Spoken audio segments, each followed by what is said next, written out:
আপনারা তো মেয়েদেরকে মানুষ মনে করেন না। দেখা নাই শোনা নাই, মেয়ে পছন্দ হলো আর বিয়ে ঠিক করে ফেললেন। কি মনে করে সে এই মির্জা বাড়ির একমাত্র ছেলে বলে সে যা বলবে তাই হবে? আমি সাফ সাফ বলে দিতে চাই, আমি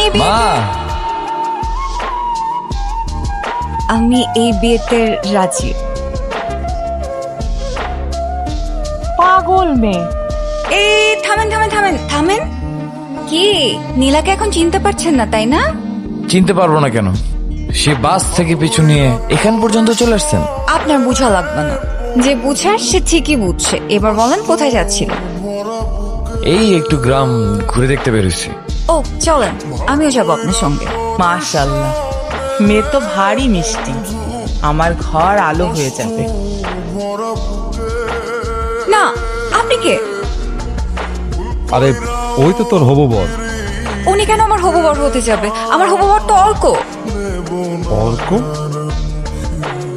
প্রথমে আমার মা, তারপর এই বাড়ি, তারপর নীলা। আর কি হলে তোর মন ভরবে বল? আমার ছোটবেলা নষ্ট করছিস, এখন আসিস আমার জীবনটা নষ্ট করতে। আমি চাই না আমার জন্য এই পরিবারে আর কোনো অশান্তি হোক। আমি চলে যাচ্ছি।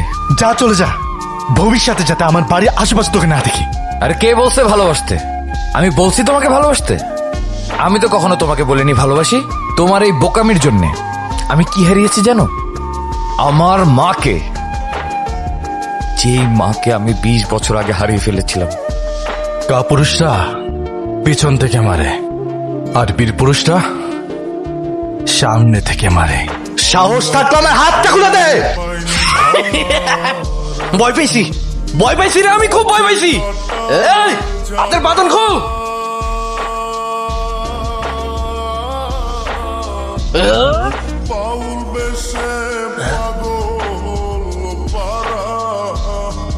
তোমার কারণে আমার ছেলে সেদিন বেঁচে গেছে। তুমি না থাকলে সেদিন যে কি অবস্থা হতো ওর। বাবা, আপনার এই ছেলে বেঁচে থাকতে আপনার আরেক ছেলের কোনো ক্ষতি হতে পারে না। আমাকে কপি করা বন্ধ করুন।